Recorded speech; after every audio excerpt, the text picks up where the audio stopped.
Hi there. The book I'm going to talk about today is the bass book, this one by Tony Bacon. And I was always interested in the bass guitar growing up, although I didn't actually own one until relatively recently. And so I started looking into the history of the bass and so on as I was learning to play it to the limited extent that I can. And this book certainly provides a lot of information. Starting with the history, people try to make something as an alternative to the upright bass, the double bass, which is very unwieldy to carry around. And there were a few attempts. One was known as the electric frying pan, for example, but it really wasn't until Leo Fender in 1951 turned his mind to the problem. Now, he had already developed a solid electric conventional guitar, which became known as the Telecaster, and he turned his attention to making something for the bass players. And what he came up with, he termed the precision bass, where because it had frets, the player was able to get the notes much more precisely than you can on the unfretted double bass. So the basic design was really based around the Telecaster guitar, with modified. It was a longer neck and so on, and he added a second cutaway for balance, and then this influenced his design for the Stratocaster, which is probably the most iconic guitar in the world. The original precision bass had a bridge cover which had a string mute, which there was a little lever and you could mute the strings, and this was because it was thought that being amplified there'd be too much resonance on the strings and they had to be dampened. A lot of players eventually removed the bridge cover and removed the damper, because you can achieve the effect with the heel of your hand. I actually like the bridge cover, and I've got it on my bass. There was also a bar, which is known as a tug bar, and Leo Fender thought that the bass would be played with the thumb, and then you could hook the fingers on the tug bar to anchor to give purchase for the thumb. In the event, a lot of people did play that way, but a lot of people played with a plectrum or played with the fingers, and later that system has become almost universal. And some people actually moved the tug bar to the top of the bass, and they can anchor the thumb when they're using the fingers, but that's less common. So the precision bass didn't take the music world by storm. It was gradually adopted mainly by jazz musicians. An early one was the Lionel Hampton Band, and his bass player, Monk Montgomery, adopted the precision bass. I think he was given it by Fender. And but the word did spread, and when the surf groups became very popular in America, and the pop groups, people like the Ventures, for example, were very keen proponents of the electric bass, particularly the Fender. Other companies followed suit, and the book charts the development. Probably first out of the block after Fender was Gibson, with what they call the EB1, Electric Bass 1, which was a violin-shaped bass.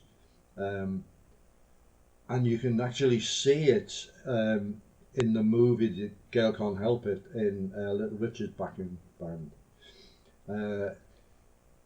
Gibson then had some other designs, and the EBO design, there'll be a picture of it at the start of this video, is a very iconic design.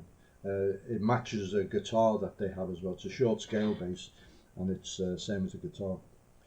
In 1957, Rickenbacker brought out the first of their basses, and they've been a leader ever since. Their bass is very expensive, the price has never come down, and there are no kind of Rickenbacker copies. Fender has various iterations over the years, cooperation with other companies, and there's a kind of cheap line of Fenders called Squire, so you can afford a similar guitar to the Fender, and also it's been copied by everyone and his dog. Rickenbacker are very litigious, and they don't like people copying their bass, so the price has stayed very, very high. In 1960, Fender brought out the jazz bass. They added another pickup which gave you more tonal variation and flexibility, and also contoured the body in a way very similar to the Strat. And it's beautiful piece of wood, and it's a very, very nice bass. That's basically what I use. They also brought out the bass 6, which is basically a guitar tuned down. It has a tremolo arm and all sorts of things, 3 pickups. It didn't take the world by storm, but some people did use it. In fact, John Lennon actually has used it in the studio for certain things. Jet Harris was probably the main guy who used the bass 6 on some of his early stuff, but he also just used a Fender Jaguar detuned. Another prominent musician was James Jameson, who was the bass player from many of the Motown records, the fantastic music that came out of Motown at the time, the Four Tops, the Temptations, the Supremes, and so on. And they had a house band, didn't go on tour with them, but played on the actual records, called the Funk Brothers.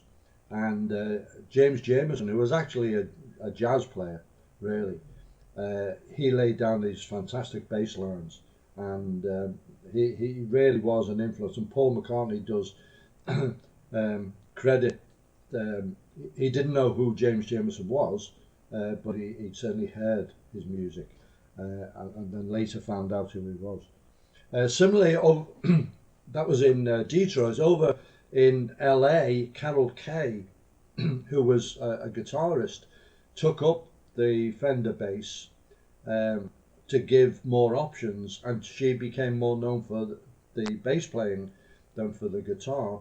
And she was in so many sessions for a group of musicians that was called the Wrecking Crew, and they are actually on so many of the pop records of the 60s, because producers didn't really want the bands to play on the records, because time is money, and studio time particularly. So they would have the house musicians, the Wrecking Crew, they would provide the musical accompaniment, and the musicians would provide the vocals. So even though you think you hear some of the most famous musicians in America, it's actually the Wrecking Crew. One exception was the Beach Boys. Brian Wilson did actually play, but the other Beach Boys didn't usually play on the record. Excuse me. Paul McCartney, who I've just mentioned, he doesn't seem that interested in equipment. He bought the Hofner bass in Germany.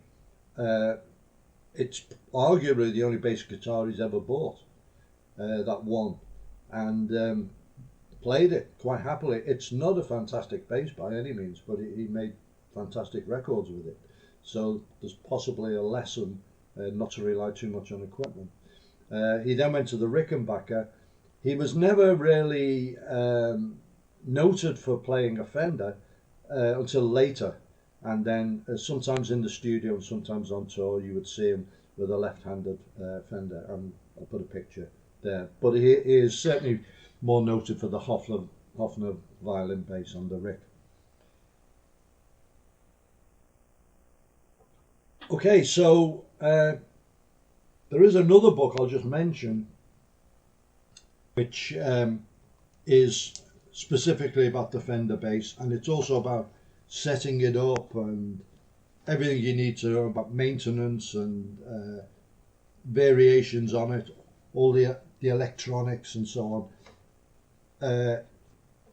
Obviously of limited interest to most people, even bass players, but I picked it up and I've read it with interest. But the bass book by Tony Bacon, because it covers many of the basses, not just Fender, and also many of the famous musicians who use them, and lots of really good pictures.